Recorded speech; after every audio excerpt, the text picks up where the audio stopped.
What's going on, EQ lovers? I'm your host, Devon J. And I'm Jamie D. Thank you for tuning in the EQ Love Podcast, episode 11, I Can't Breathe. I'm pretty sure you all have seen George Floyd's murder video by now. And we would just simply like to take a moment of silence out of respect to George and his family.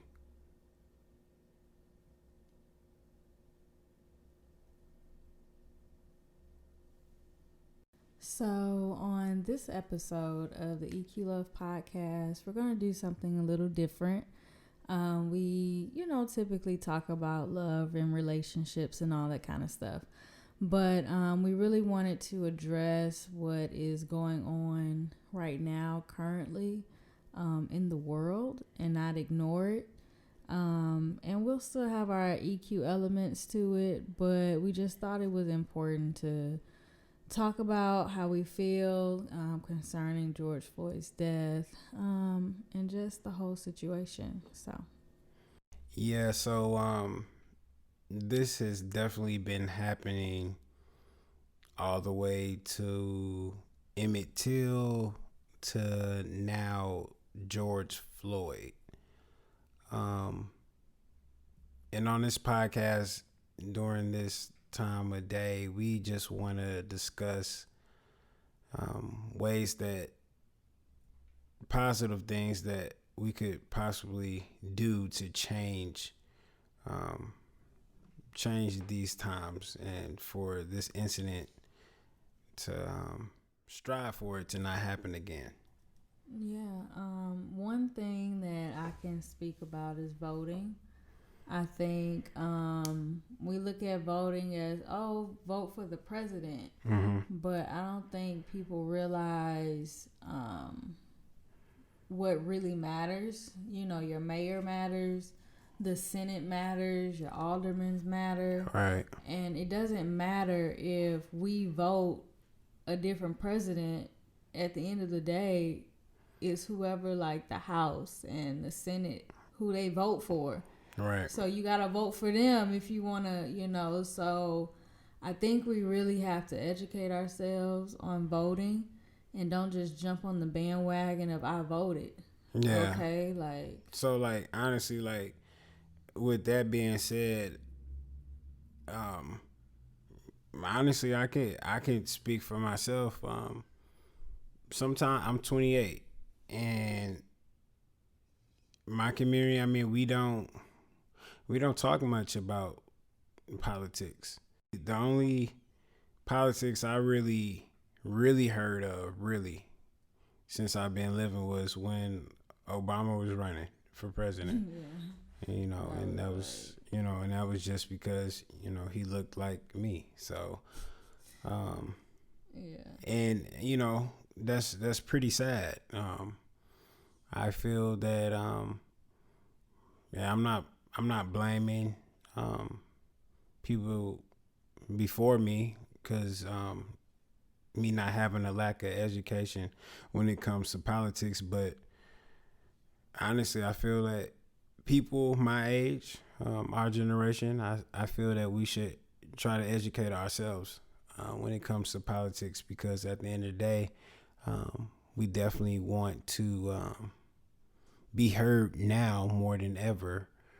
But if we kind of, did the research and the background work before senseless events like this happen, you never know, certain things could, maybe change. Yeah, I agree.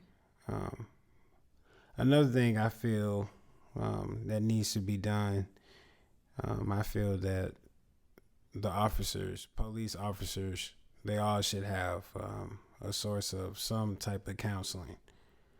Mm-hmm. Talking to you earlier, Jamie, I know you were talking about the cop that killed George Floyd. You said his background he had like past incidents where it was kind of vicious towards the black community. Yeah. Yeah. He had been found to have like this was probably the worst incident he's had, but he's had other situations leading up to it, right, which clearly he got off, and if you continue to get off for small stuff, you're gonna keep doing more and more and more, and now here you are, and you just like straight in the sunlight killing a man, so nothing happened. right? So that goes back to who was your police chief, which you vote for. You know what I'm saying? Like, yeah. we not looking at it like that.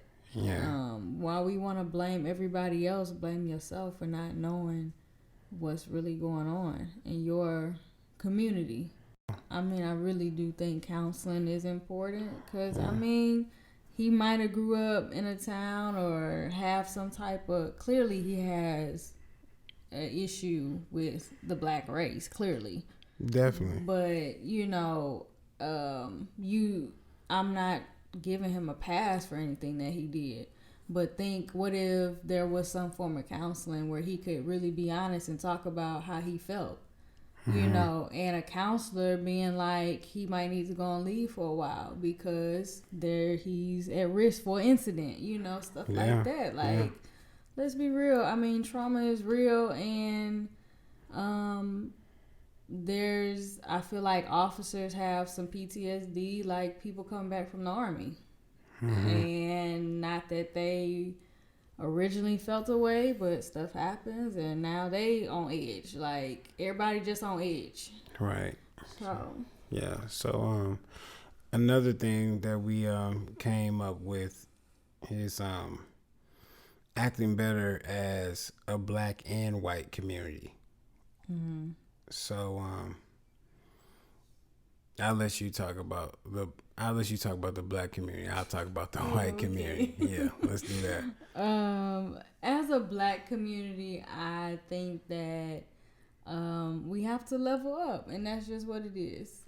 As a black woman and women, we talk about it like, if you go into the room, like, you just have to be better than everybody else in the room at what you do to get respect.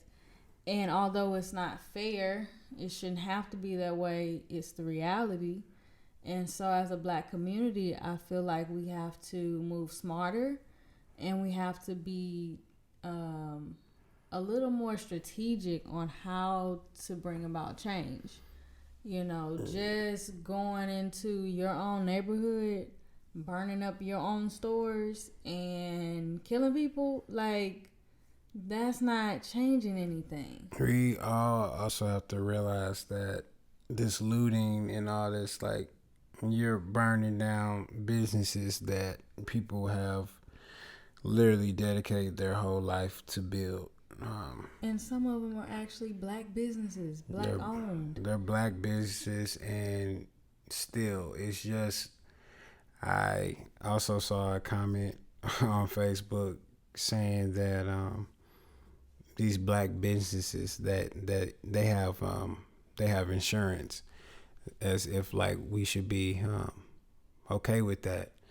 But I look at that comment as foolish, because okay, as long as we're looting, everything else goes up. Like, taxes go up in the community, like insurance goes up. Like, it's a reason why they ask for your address and your location when you get car insurance, because they want to know what could possibly happen to your vehicle in that area. Like, think about the looting right now. If you live in an area where it's real chaotic, what if people in the street decide just to flip your car over? Right. Or just literally go down the street and throw a brick through your window. Yeah. Now, looting and rioting has been something that people have done for years. That isn't anything new either. But the reason for it was because they felt their voice wasn't heard. So because you're not hearing me, you're gonna see me and you're gonna feel me. So I get that. I understand that, but it's like even in that, like We have to figure out different ways to go about it though. I feel like looting and this, like, believe me, I'm mad. I'm wired. I've been on edge for the past couple of weeks, honestly. But I feel that looting and all it does is just keeps the separation between whites and blacks. That's all it does. It doesn't solve anything. I guess you release your anger out on a business that you won't be able to use anymore. And what they're gonna do is put a beauty supply or a hair store or a chicken store up or a loan store up there, like a loan company. Like, if you treat your community like the hood, they're just gonna put hood stores up, and that's exactly what they did in Ferguson. they really did. Yeah. So let me talk about the white community. How can the white community act better? I I'm around a lot of blacks, and I'm also around a lot of whites, and honestly, I put whites in two categories.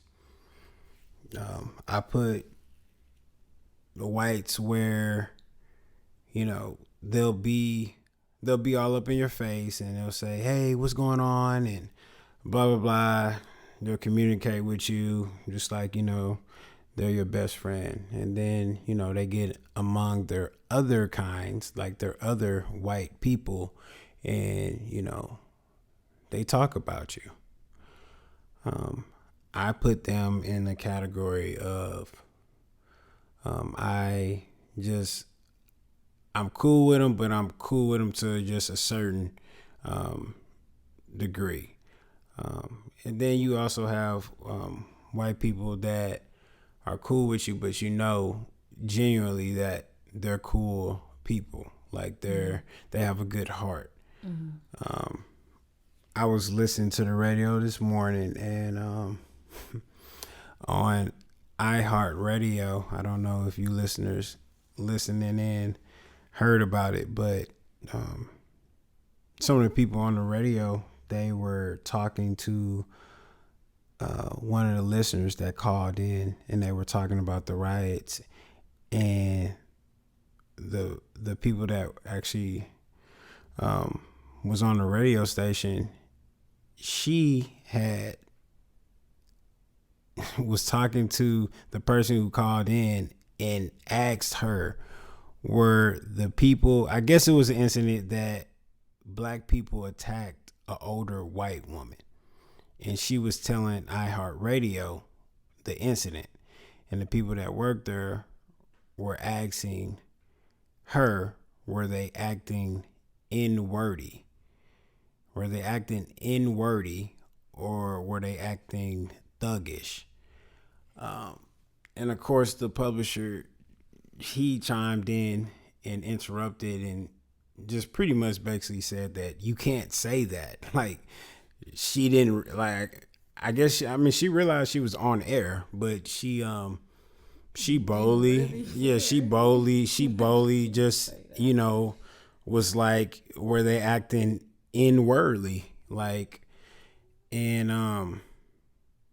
of course she got fired, and it just, long story short, but it just made me think, like, for her to boldly say that on iHeartRadio, where there are millions and millions of people tuning in every day. If you could say that on air, those are the type of people that I put in those categories, because if she can say, were they acting inwardly, she definitely says the N word daily when she's off air. And I've heard people, you know, just normal conversation, it may slip out. And those are the type of people that I'm talking about. And that's certain things that I'm saying, like, people should do better. They should act better in their communities. Black people, we shouldn't be walking around sagging. We shouldn't be looting. We shouldn't be, because white people are going to look at us and they're not going to give us the respect that we deserve. We don't have to. We really don't need to earn respect. I think people really forgot, like, what our ancestors stuff. Like, white people brought us here. Like, they brought us here on boats. Like, now y'all just got to deal with us. You know, we didn't ask to be here. You know, but we still we got to respect ourselves. And I feel like the white community, black community definitely have to do better in that category. I think there needs to be an understanding, more empathy. So today, this really happened. I went and I was trying to get me a sandwich from Jimmy John's. And I'm standing there, like, looking at the menu, trying to figure out what I wanted to eat. And this older white lady comes up to me and she was like, pretty much like, can I buy your lunch? And I was like, okay, sure. And she was like, I just want to apologize, like, on behalf of my people, pretty much, like, for treating you, not necessarily you, but just your people, the way that we've treated you. Mm-hmm. And she was like, you know, there's a protest going, I'm going to be going, and I really want to hold up a sign that says, I'm sorry, please forgive me. And that just, like, was like, whoa, you know, because it was like she was speaking on behalf of her people, like, almost like she's saying, I'm embarrassed at the way they're treating y'all. Right. And like, people like that, like, I feel like you probably felt that she was genuinely sorry. Yeah, I didn't feel like she was. Because you got people that are sorry because somebody recorded the right. you know, the murder. Yeah. And then you got people that are sorry because they actually can feel it, as, you know, as hard as we can feel it. Yeah. So the EQ side to this topic, we really want to emphasize just trying to focus on your community. Mm-hmm. So we came up with this because it's kind of really hard to say something and you're not going to say something and it's going to change the world. You can't change the world just by yourself. We feel that changing the world is a team thing. Like, everyone has to do their part. Everyone has to do their part. So we feel that if everyone just literally just focus on their community and make their community the best community that they could possibly try to make. Mm-hmm. And we feel that a lot of things could possibly change. I remember my dad, he would tell me stories, like, way back when he was younger than what I am now. He used to play basketball in the park with him and his brothers and some friends and stuff like that. And police officers would go up to the park, like, late at night and just bring them, like, water and Gatorade and stuff like that. You know, when he says stuff like that to me, it's almost weird. It's kind of like, what? Like, like, if I'm playing basketball in the park, like, you know, late at night or something like that, and a cop come up, just go ahead and put the ball up in the car because it's time to go.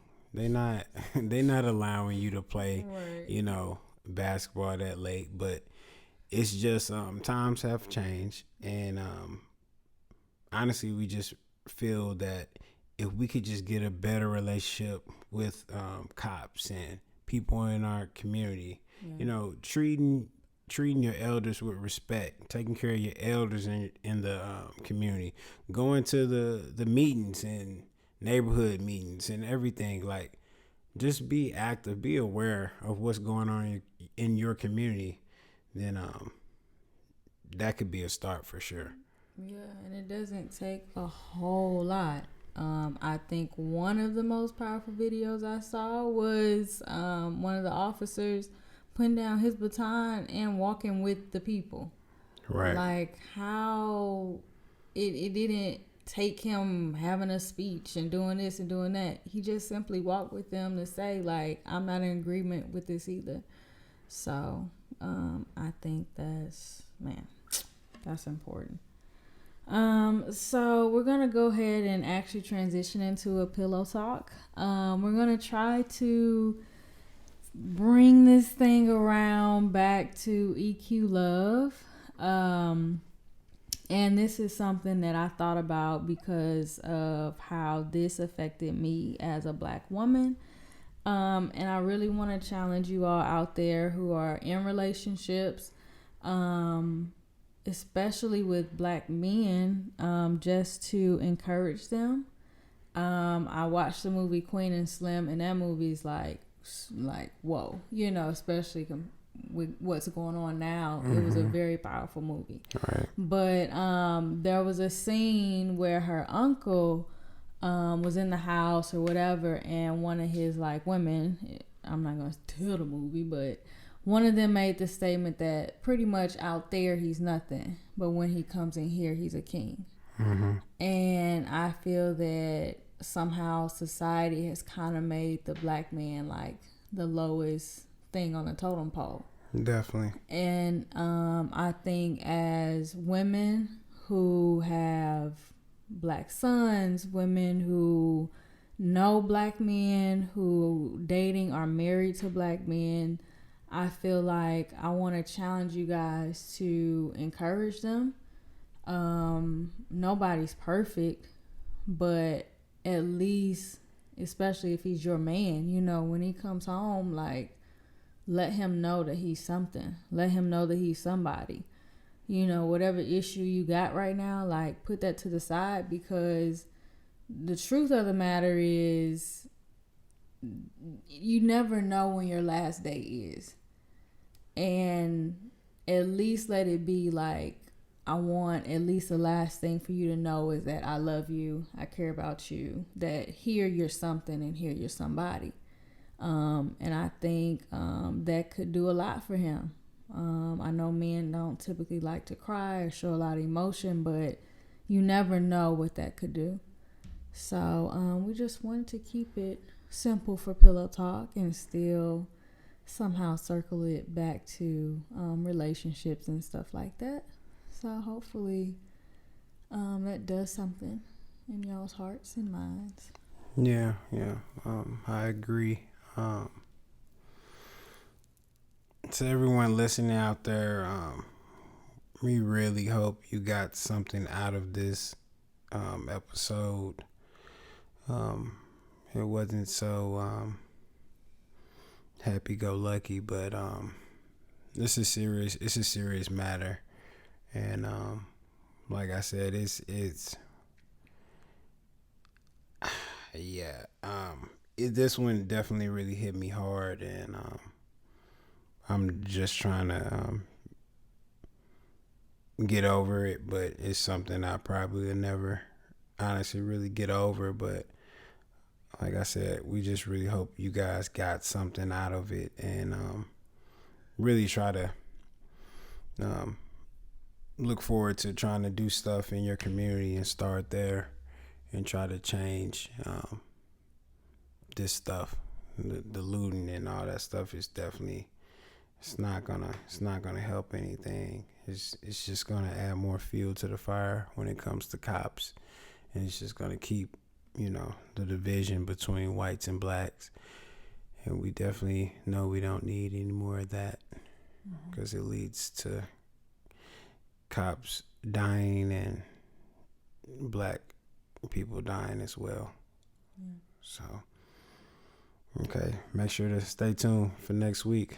EQ Love, checking out. Bye, y'all.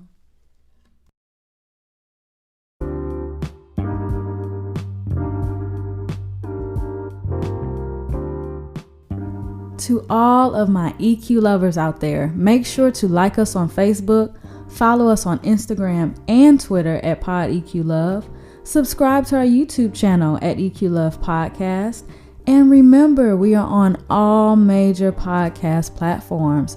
And if you have any questions or topics that you would like us to discuss, feel free to message us on social media, or you can email us at podeqlove@gmail.com.